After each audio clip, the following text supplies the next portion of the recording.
नमस्कार दोस्तों, स्वागत है आप सबका भद्रा एस अकेडमी में। आज का डेट है 13 जुलाई 2022 एंड डेली के करंट अफेयर्स के हमारे sources Assam Tribune and different other national dailies होने वाले हैं, जिसका पीडीएफ का लिंक नीचे डिस्क्रिप्शन सेशन में ज़रूर से लगा दिया जाएगा। आप वहाँ पर डाउनलोड भी इसको डायरेक्टली कर सकते हैं। चलिए सबसे पहले जल्दी से जंप करते हैं हमारे न्यूज़ में। सबसे पहले आसाम ट्रिब्यून से लिया गया है रिगार्डिंग सोलर फेंस, जिसको अभी रिसेंटली ह्यूमन एनिमल कॉन्फ्लिक्ट को रिड्यूस करने के लिए सेटअप किया गया है ग्वालपारा में, राइट। प्रीलिम्स पर्सपेक्टिव में आप इसको डायरेक्टली देख सकते हैं ना। सोलर फेंस होता क्या है, देखो जैसे मैंने बोल रहा हूँ ह्यूमन एनिमल कॉन्फ्लिक्ट को रोकने के लिए, मतलब शायद एनिमल और ह्यूमन के बीच में कॉन्फ्लिक्ट होता था, है ना, जिससे ऑफ कोर्स जीतेगा तो एनिमल ही जीतेगा, एलिफेंट ही जीतेगा, राइट। बहुत बड़ा कद का होता है तो ऑफ कोर्स अब क्या होता था ना, दैट एनिमल ह्यूमंस के क्रॉप्स को बर्बाद कर देते थे, राइट। यही नहीं, उनके घरों को तोड़ देते थे। बहुत समय क्या होता है, लोग मर जाते थे, राइट। तो देखो अब अगर इस टाइप का फेंसिंग अगर हम लोग बना दिए, जो क्या सोलर पावर्ड फेंसिंग है, अब क्या होगा दैट यहाँ पे तो गाय आपको दिखाया गया है, अब मान लीजिए इसके जगह एलिफेंट, राइट। तो ये एलिफेंट क्या इस रीजन से इस रीजन पार कर पाएगा? नहीं, राइट। तो पार अगर नहीं कर पाएगा तो यहाँ पर जो फसल लगी हुई है क्या उसको बर्बाद कर पाएगा? नहीं। तो क्या हम लोग बोल सकते हैं दैट सोलर फेंस का ये इंस्टॉलेशन का ये बहुत ज़्यादा बेनिफिट है, दैट क्रॉप्स का तो प्रोटेक्शन होता ही है, बट साथ ही साथ प्रॉपर्टीज़ भी सेफ होती है, क्योंकि लोगों को जान मान हानि का भी कोई नुकसान ऐसा ज़्यादा रिस्क नहीं रहता है। तो हम ये भी बोल सकते हैं that yes there is a sense of social security as well, right.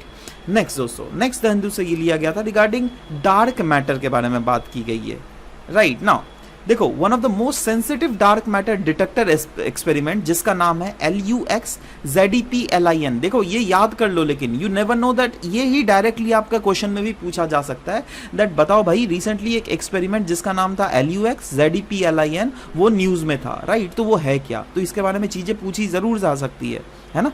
Exam related point of view से GS3 साइंस एंड टेक्नोलॉजी से आप इसको आराम से रिलेट कर सकते हो। नाउ सवाल हम लोग देखेंगे दैट डार्क मैटर होता क्या है और हम लोग इसको डिटेक्ट करना क्यों मुश्किल हो जाता है, why it is so elusive, right. अच्छे से देखते हैं, राइट। नाउ स्टार्ट करने से पहले मैं आपको एक छोटा सा कॉन्सेप्ट जरूर बता देना चाहता हूँ, जो कि आपने शायद साइंस के बुक्स में बहुत सारा पढ़ा भी होगा, and that is dark matter actually में होता क्या है, राइट। नाउ उसको पढ़ने से पहले क्या पता है दैट जो फोर्सेस हमारे दुनिया में लगते हैं, चार स्पेसिफिकली बड़े बड़े फोर्सेस होते हैं। एक तो है स्ट्रॉन्ग न्यूक्लियर फोर्स, एक है वीक न्यूक्लियर फोर्स, एक है इलेक्ट्रोमैग्नेटिक फोर्स और एक है ग्रेविटेशनल फोर्स, जिसमें ग्रेविटेशनल फोर्स सबसे ज़्यादा वीकेस्ट फोर्स है ना। अब एक चीज़ ध्यान देखना, dark matter that is a topic, right. So dark matter है क्या? डार्क मैटर एक पार्टिकल है that do not have any charge of its own self, right. Dark matter का अपना एज सच कोई चार्ज नहीं होता। इसका मतलब अगर चार्ज नहीं है तो आप बताइए दैट कोई भी इलेक्ट्रोमैग्नेटिक इंटरेक्ट वो करेगी? नहीं, राइट, कभी नहीं करेगी। डार्क मैटर नाम से दो, इसको तोड़ दो, डार्क मैटर मतलब प्रोबेबली ये क्या कोई लाइट एमिट नहीं करती होगी, डार्क होती होगी, इसीलिए इसका नाम डार्क पड़ा है, राइट। यस एब्सोल्युटली, डार्क इसलिए हम इसको बोल रहे हैं क्योंकि it does not emit light. और दूसरा है matter, matter because they possess mass like normal matter and hence interact through gravity, मतलब ये ग्रेविटी से ज़रूर इंटरैक्ट करती है, बट इलेक्ट्रोमैग्नेटिक इंटरेक्शन से क्या इंटरैक्ट करती है? नहीं करती है। ये सब चीज़ ध्यान में रखना। नाउ सवाल ये भी होता है दैट डार्क मैटर इतना एल्यूसिव क्यों है, why it is difficult to find या फिर डिफ़िकल्ट टू कैच। एल्यूसिव का मतलब यही होता है, right, that why it is difficult to find up, right. So gravitational force again बहुत वीक है। अब आप खुद सोचिए ना, ये पार्टिकल जो इंटरैक्ट करती है ये तो ग्रेविटेशनल फोर्स से ही करती है। अगर ये इंटरैक्ट करे भी तो ये क्योंकि इतना ज़्यादा वीक है तो इसीलिए इसको डिटेक्ट करना थोड़ा ज़्यादा मुश्किल हो जाता है। Dark matter particles are made up of node, मतलब किस चीज़ का बना हुआ रहता है, तो उसके बारे में जब साइंटिस्ट से पूछा गया तो इसका भी कोई पर्टिकुलर डेफिनेशन है ही नहीं। इनफैक्ट कुछ साइंटिस्ट बोलते हैं दैट देखो भैया ये न्यूट्रिनो का बना हुआ है, right, and neutrino would have been an excellent candidate if it had been more massive, but being too light it does not find the bill. कुछ लोग वो पोस्टुलेट करते हैं दैट ये जेड बोसोन का बना हुआ है, a particle that mediates the electro weak interaction. तो अगेन इसके ऊपर भी कोई पर्टिकुलर जो है ना राय अभी तक नहीं बन पाया है। जब भी हम इसके बारे में डिस्कस करते हैं दोस्तों, डार्क मैटर के बारे में, डार्क एनर्जी ये टर्म भी बीच बीच में आ जाता है। तो देखो ये भी एक हाइपोथेटिकल फॉर्म ऑफ एनर्जी है जो क्या एग्जर्ट करता है एक negative repulsive pressure behaving like opposite to gravity. जैसे ग्रेविटी एक्ट करता है ना दो पार्टिकल के बीच में, वैसे ये ऑपोजिट टू ग्रेविटी एक्ट करता हुआ एक एनर्जी है जिसको हम लोग कहते हैं dark energy. It causes the rate of expansion, और इसी के कारण कहा जाता है दुनिया भर में जो यूनिवर्स जो एक्सपैंड कर रहे हैं ना, हम लोग बोलते हैं ना यूनिवर्स एक्सपैंड करती है, तो किस लिए करती है? It is due to the presence of, कहा जाता है, इस डार्क एनर्जी, राइट। और भी एक दोस्तों एक्सपेरिमेंट है जीनॉन I1T एक्सपेरिमेंट। ये वर्ल्ड का पहला सेंसिटिव डार्क मैटर एक्सपेरिमेंट है and it was observe deep underground the INFN laboratory जो क्या इटली में है, ठीक है। ये छोटे से कॉन्सेप्ट आपको ध्यान में रखना पाइए। नेक्स्ट, RBI ने अलाउ किया है global trade settlement in rupees. देखो दोस्तों, अभी दुनिया में जो है ना एक पैराडाइम शिफ्ट हमें देखने को मिल रहा है हर एक सेक्टर में। वो रिलायबिलिटी के सेक्टर में देखो, राइट, डिफेंस के तरफ देख लो, सब जगह एक मैसिव शिफ्ट देखने को मिल रहा है, राइट। उसी की तरह इंडिया में भी इकोनॉमी में एक मैसिव शिफ्ट अभी हम देखने को मिल रहा है, और ये बेसिकली इसलिए हो रहा है जिससे हम लोग इनडायरेक्टली रशिया को हेल्प कर सके। GS3 के इस टॉपिक से आप इसको आराम से रिलेट कर सकते हो। लाइव बिंड से ये टॉपिक लिया गया है। बोला जा रहा है RBI ने अलाउ कर दिया है global trade settlement in rupees. Now क्योंकि हम इनडायरेक्टली इससे हेल्प कर पाएंगे रशिया को, क्योंकि रशिया के ऊपर बहुत ज़्यादा सैंक्शंस लगे हुए थे। आप खुद सोचो 1971 का समय, जब हमें सबका ज़रूरत था, कोई ने हमें नहीं हेल्प किया, तब हमें रशिया ने हेल्प किया था। तो अभी जब रशिया को हमारा हेल्प चाहिए तो हम भी तो हेल्प करेंगे ना जी, है ना। इसलिए RBI ने ये नए सिस्टम को अप्रूव कर लिया है जहाँ पर ग्लोबल ट्रेड सेटलमेंट के लिए इंडियन रुपीज़ जो है ना यूज़ किया जा सकता है बाई डोमेस्टिक ट्रेडर्स। नाउ सवाल होता है, ठीक है इंडियन रुपीज़ तो यूज़ करेंगे भाई, इसके बेनिफिट क्या क्या है? तो अनडाउटेडली ये इंडियन एक्सपोर्ट और करेंसी को भी बूस्ट करेगा। इनफैक्ट बोला जा रहा है ये move will promote global trade growth with emphasis on exports from India. जैसे टी एक्सपोर्ट बहुत ज़्यादा किया जाता है, right, and it will support the increasing interest of global trading community in domestic currency as well। कहीं ना कहीं हमारा भाव बढ़ेगा, राइट। ओवरऑल इसकी जो वैल्यू है वो दुनिया भर में देखा जाएगा दैट हाँ इंडिया से साथ ट्रेड करेंगे तो we can do the trade with these things, right. So यही है, expedite trade with sanctions hit Russia, that is India's trade अगर देख लोगे with Russia it is to that 13.1 billion in the year 2021-2022, ठीक है। तो इसको भी एक्सपेडाइट करने की बात की जा रही है। Final settlement in Indian rupees बोला जा रहा है existing provisions that is foreign exchange management act के तहत अगर देख लीजिएगा तो आप फाइनल सेटलमेंट जो है ना it must be free in foreign exchange accept इन नेपाल और भूटान को छोड़ के, है ना। डिफरेंट अदर कंट्रीज के साथ अगर करेंगे तो उसको हमने फॉरेन एक्सचेंज में करेगा। बट नाउ अगर RBI ये चीज़ अप्रूव कर देता है तो फाइनल सेटलमेंट जो है ना to all the countries it can be done in Indian rupees as well, है ना। यही नहीं, it will save the foreign currency and reduce the trade deficit, क्योंकि इंडिया इंपोर्ट करती है ज़्यादा एज कंपेयर टू इंडिया से जो एक्सपोर्ट होता है, राइट। तो ऑफकोर्स ये कहीं ना कहीं फॉरेक्स इनफ्लोज को बढ़ाएगा and a step to stabilise the Indian rupees as well.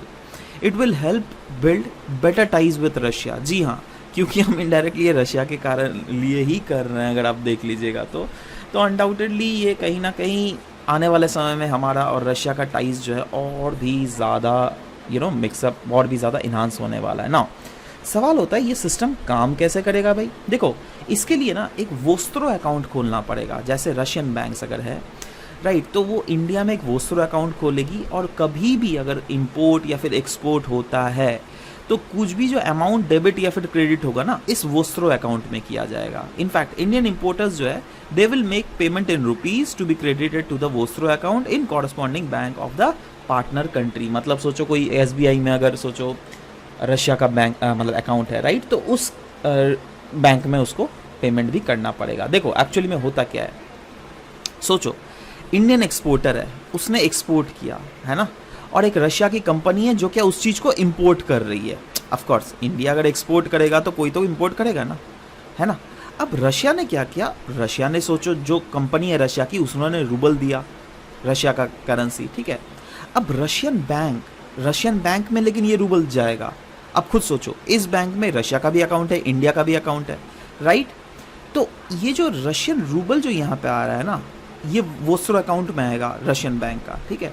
अब वहाँ से ये बैंक अगर कभी भी रशियन क्रूड ऑयल कंपनी है ना, वो अगर एक्सपोर्ट करती है इंडियन रिफाइनिंग कंपनी को, ठीक है, तो इंडियन रिफाइनिंग कंपनी भी वोस्ट्रो अकाउंट में ही वो डालेगी, ठीक है।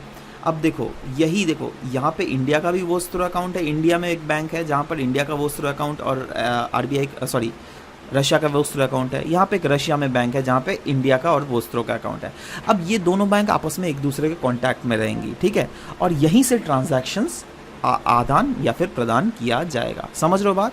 तो ये बेसिकली है, ऐसे ग्लोबल ट्रेड कैरी आउट किए जाएंगे। नाउ नेक्स्ट, ये नए गाइडलाइंस है रिगार्डिंग अनफेयर जो ट्रेड प्रैक्टिसेस की जाती है उनको कैसे प्रिवेंट किया जाए। तो इसलिए सेंट्रल कंज्यूमर प्रोटेक्शन अथॉरिटी ने अनाउंस किया है 5 गाइडलाइंस जिससे प्रिवेंट किया जा सके अनफेयर ट्रेड प्रैक्टिसेस और साथ ही साथ प्रोटेक्ट किया जा सके consumer interest regarding the लेवाई of service charges in hotels and restaurants.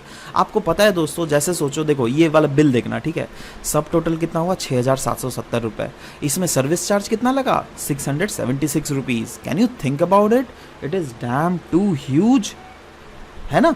तो यहाँ पे बोला जा रहा है, exam utility point of view से इस टॉपिक से तो रिलेट कर ही सकते हैं ना। इसमें क्या बोला जा रहा है दैट कोई भी अगर आप कहीं पर भी अगर होटल में जाते हो तो वो लोग बहुत समय होटल्स क्या करते हैं, सर्विस चार्ज लगा देती है। अब सर्विस चार्ज लगाना this is not mandatory, right. सरकार ने पहले से बोल के रखा है दैट नहीं, सर्विस चार्ज नहीं लगना चाहिए, है ना, क्योंकि सर्विस चार्ज अगर लगेगा तो दैट इज़ एब्सोल्युटली वो कंज्यूमर के अगेंस्ट में चला जा रहा है, क्योंकि कंज्यूमर का इंटरेस्ट जो है उससे हार्म होता है। बिना बोल के सर्विस चार्ज होता है क्या है पता है, दैट यही सोचो, जो सर्विसेज जो आपको दिए जा रहे हैं उसके रिलेटेड चार्जेस एक्स्ट्रा लिया जाता है, ठीक समझ रहे हो ना। तो इसमें नए गाइडलाइंस क्या क्या लाए गए हैं। पहला तो बोला गया provision from levying extra charges, that is बोला गया होटल्स और रेस्टोरेंट्स को दैट ये लोग प्रोहिबिट किए जाते हैं from levying extra charges automatically और by default in the bill. No force service charges, आपको फोर्स करके सर्विस चार्ज आप नहीं ले सकते हो, वो एब्सोल्युटली डिपेंड करता है कस्टमर के ऊपर। आपको अगर कस्टमर को अगर सर्विस चार्ज लेना है पहले उनको इन्फॉर्म करना पड़ेगा।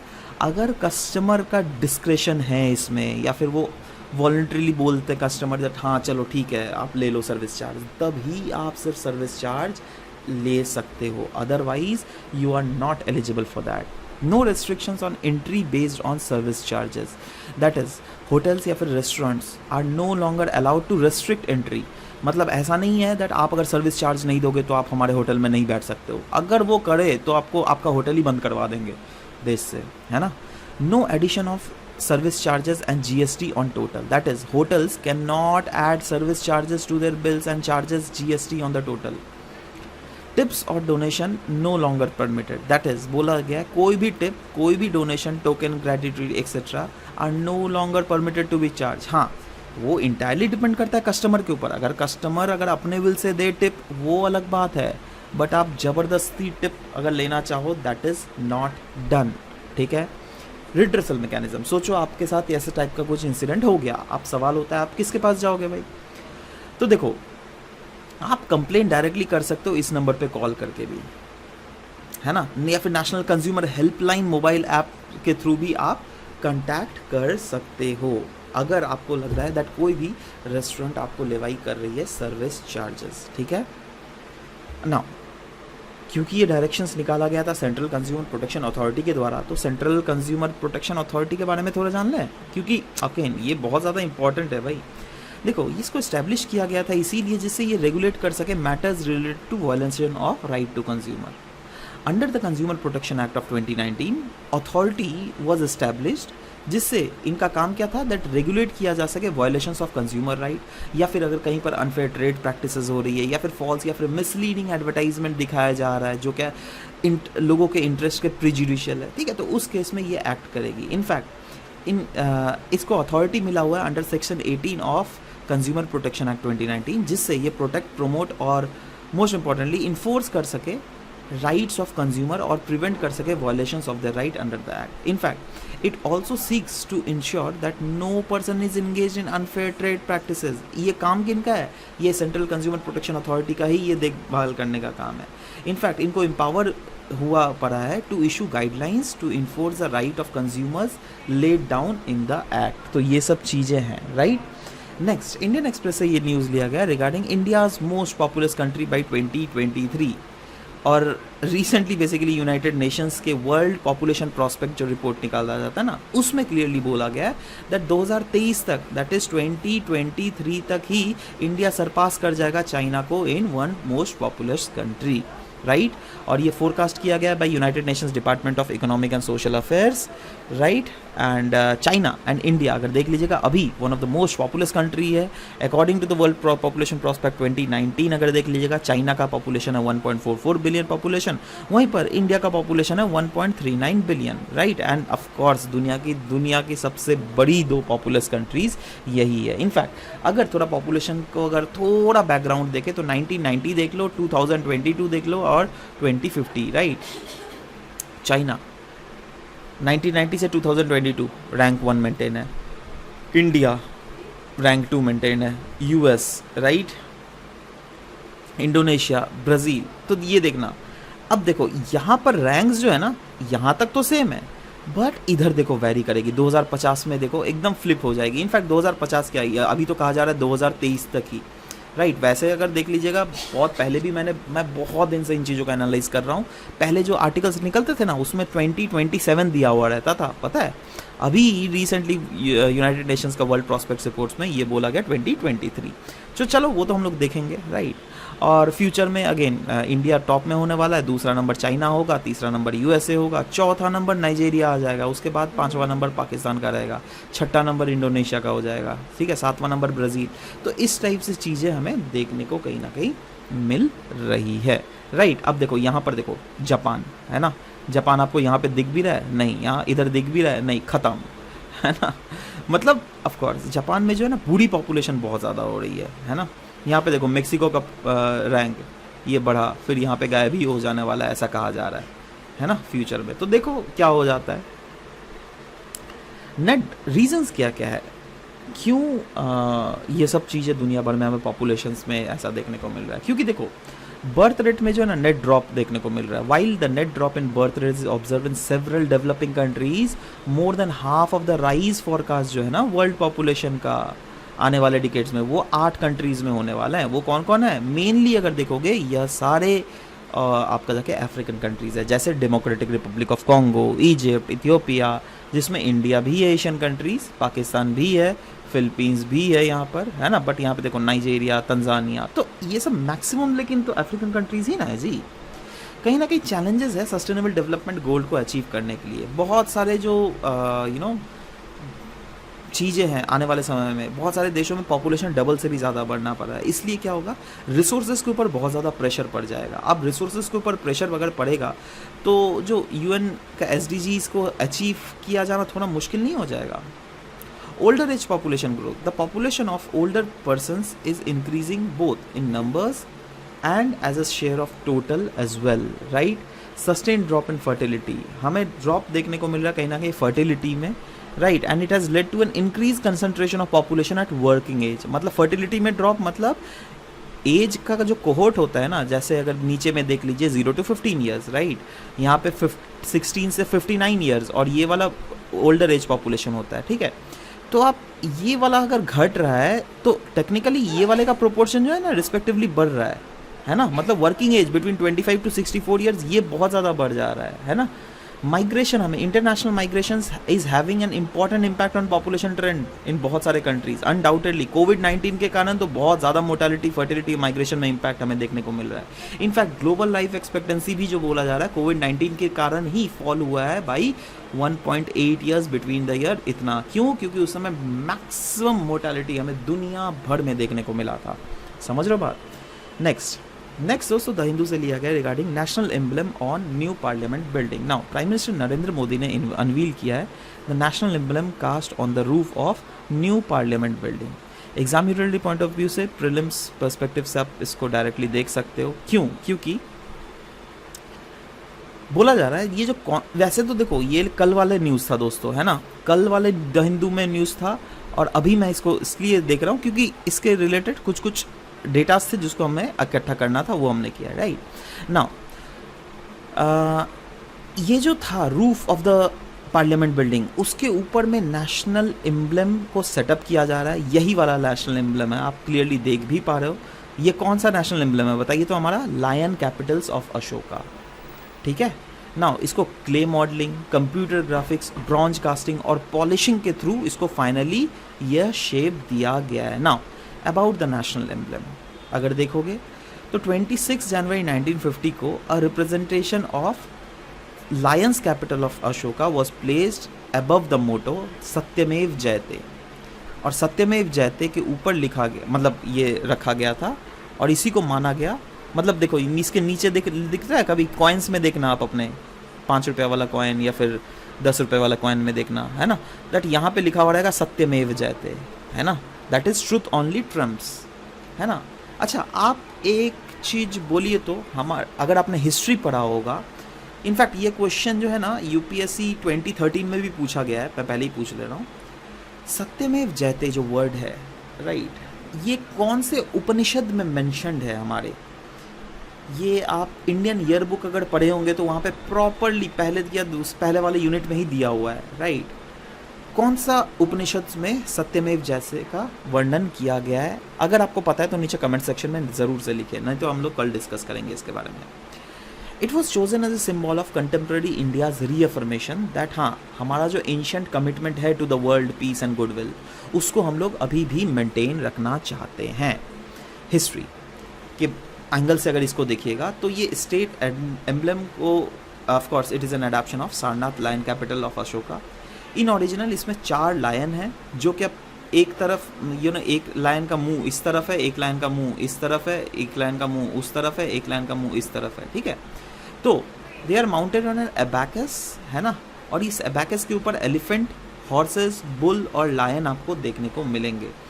Carved out of a single block of polish sandstone, right. The capital is crown by the wheel of law, that is Dharma Chakra परिवर्तन, जिसको हम लोग यहाँ पे इन जनरल बोलते हैं, ठीक है।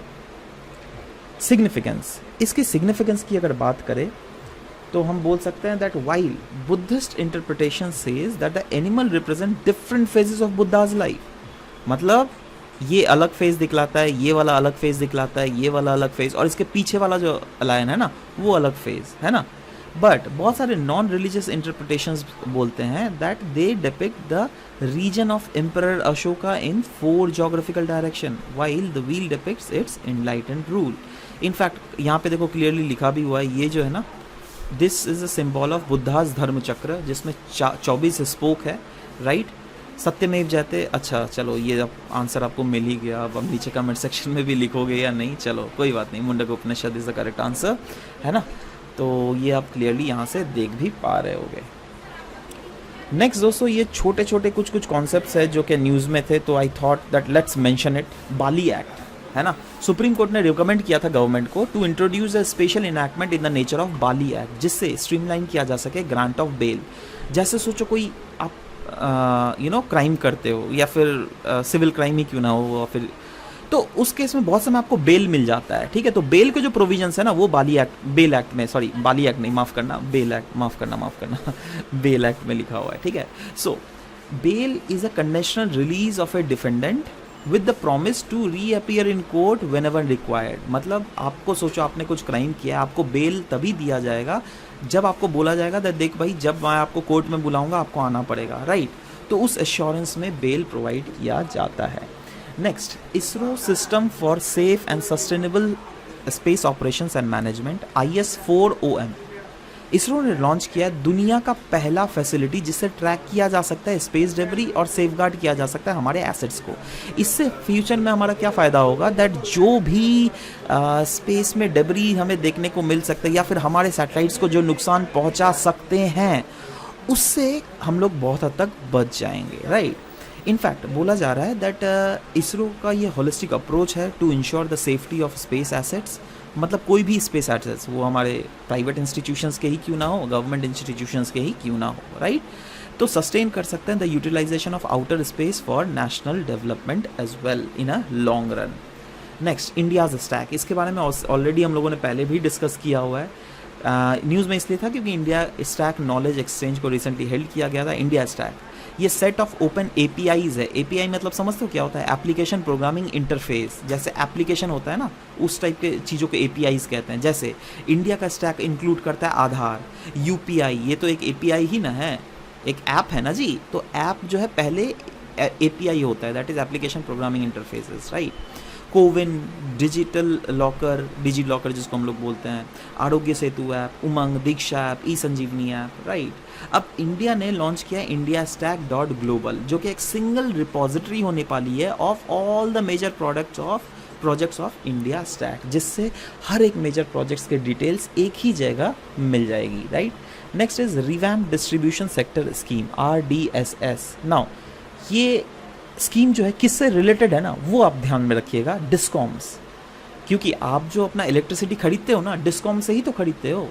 नाउ डिस्कॉम को सपोर्ट किया जाता है through this RDSS scheme, right. और इसके तहत फाइनेंशियल असिस्टेंस प्रोवाइड किया जाता है बाई सरकार, जिससे डिस्कॉम्स अपने आप इंफ्रास्ट्रक्चर को स्ट्रेंथन कर सके और अपने सप्लाई इंफ्रास्ट्रक्चर को और भी ज़्यादा प्रॉपर कर सके, राइट। अब देखो, अपना इंफ्रास्ट्रक्चर बनाएंगे, प्रॉपर इंफ्रास्ट्रक्चर होगा तो जो ट्रांसपोर्ट एंड कम्युनिकेशन जो लॉस होता था वो घट जाएगा। इससे जो कॉस्ट रेवेन्यू गैप होती थी वो बहुत हद तक घट जाएगी। तो it will aim to improve the operational efficiency and financial stability of discoms as well. तो याद रखिएगा आप सिर्फ that RDSS, that is revamp distribution sector scheme, जो है यह इलेक्ट्रिसिटी सेक्टर से कहीं ना कहीं रिलेटेड है। इतना भी याद रखिए ना, that is more than enough. Next, national internet exchange of India, NIXI. क्यों न्यूज़ में था? क्योंकि निक्सी ने 2 अपने नए internet exchange set point setup किए हैं इन वेस्ट बंगाल, राइट। तो ये है क्या? देखो, ये एक इंटरनेट एक्सचेंज पॉइंट है, IXP। ये एक फिजिकल लोकेशन है through which internet infrastructure companies जो होती हैं, जैसे इंटरनेट सर्विस प्रोवाइडर्स, उसके बाद CDNs दैट इज़ कनेक्टेड, तो वो जो है ना एक दूसरे से कनेक्ट करना ईजी होता है। ये एक नॉन फॉर प्रॉफिट ऑर्गेनाइजेशन है जिसको इस्टेब्लिश किया गया था 2003 में, and it works for exchange of domestic internet traffic between ISP members. Recently NIXI ने अनाउंस किया है था to offer free domain IDN, है ना, और वो भी क्या, इंडियन लैंग्वेजेस में। तो जब इस टाइप के न्यूज़ जब आ रहे हैं, so of course this becomes very very important as such, right. Next, pop fame. देखो, पॉप फेम इसलिए न्यूज़ में था क्योंकि ये एक फ्यूल का नाम है, पॉप फेम, राइट। और इसको डेवलप किया गया from a bacteria in the United states. In fact it has a energy density, जो क्या बोला जा रहा है दैट ये पेट्रोल और डिफरेंट अदर रॉकेट फ्यूल से भी एनर्जी डेंसिटी इसका ज़्यादा है। इसीलिए कहा जा रहा है दैट आने वाले समय में it can prove to be an efficient space fuel as well, है ना। तो याद रखिएगा पॉप फेम क्या होता है। चलिए दोस्तों, अब MCQs देख लेते हैं। कल के कुछ जो MCQs पूछे गए थे उनको पहले देख लेते हैं। जैसे Which statement among the following regarding recent SDG report 2022 released by United Nations is not correct? जिसमें इंडिया का रैंक 121 था, so of course 21 दिया गया, तो this was absolutely not correct. So yes, B was the correct answer. Next is consider the following statement about zonal council. 3 statements दिए गए थे। तीसरा स्टेटमेंट था its recommendations are binding on centre and state, which is absolutely wrong. So of course बाकी के 2 statement अगर आप पढ़िएगा तो यस दे आर ट्रू, तो B will be the correct answer. Next question, 2 statement दिए गए थे जहाँ पर बोला गया था recently Singalila national park launch a programme जिसके तहत एम किया जाएगा to release about 20 red pandas ही सिर्फ था over the period of 5 years, ठीक है, 200 नहीं, तो ये रॉन्ग था।